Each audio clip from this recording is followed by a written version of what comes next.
Você, inclusive, no seu discurso de hoje também na Assembleia, você teve uma parte que falou nisso, que graças a Deus que isso aconteceu.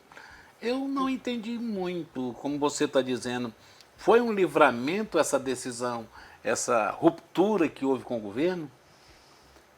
Nós estávamos chegando num ponto de tensão muito grande, de fato. O ponto de tensão ele estava sendo muito grande. Volto a dizer, não com o governador. Nossa última conversa foi de respeito, foi de carinho, foi de alinhamento. Agora, com o núcleo duro do governo e com alguns secretários, estava havendo um ponto de tensão muito grande. Eu cheguei a ligar para alguns secretários em relação àqueles que estavam acampados na frente da Assembleia Legislativa e me dói quando uma pessoa diz, vou ver se eu tenho agenda para falar com a senhora só depois da Expo Juruá. Fala sério, as pessoas estão deitadas lá agora.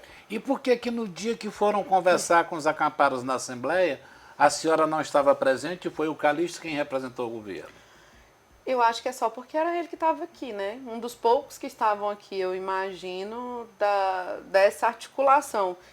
E eles, eu acredito que eles já estavam com o pensamento na mudança da liderança, porque chamaram o deputado Manel Moraes, pediram para o Manel Moraes avisar aos deputados que o Calixto estaria lá para conversar. Então, assim, não sei, eu sei que há, de fato, um núcleo duro que se forma aí, muito difícil de compreender, muito difícil de entender qual é o bem de fato que eles esperam para o governo, sabe, Vaz? Olha, se você tivesse tido a oportunidade de falar com o governador Gladys Camili, antes daquele desastre que aconteceu, de famílias chorando, de casas sendo derrubadas por máquinas, de pessoas sendo desrespeitadas, do ser humano tá sendo tratado como lixo, você teria dito o que para ele, se você pudesse interromper aquela medida? Porque as terras são do governo.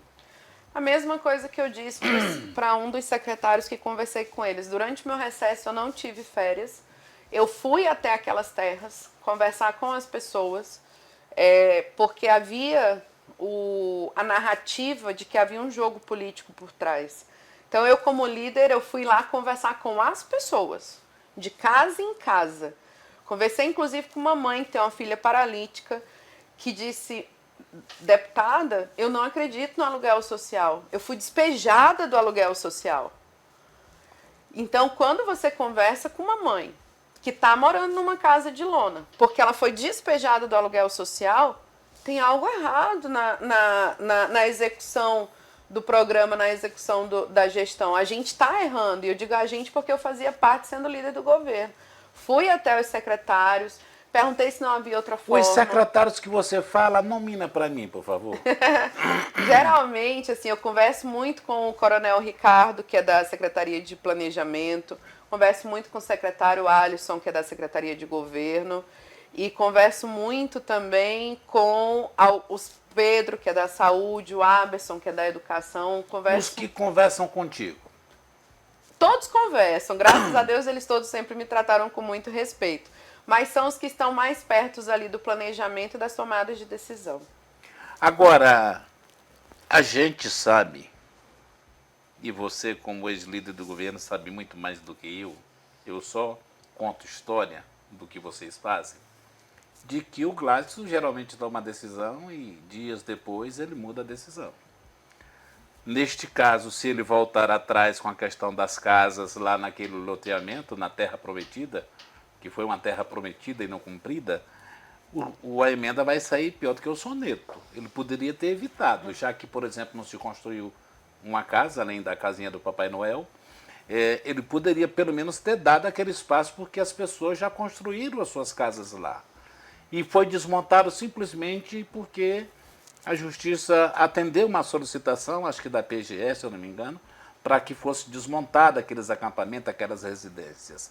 Agora, em troca de quê, Michele?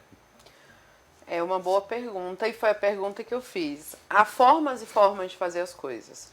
Eu falei, inclusive, para o Coronel Ricardo, de Coronel, o senhor vai tirar as pessoas de lá e vai pôr onde? Né?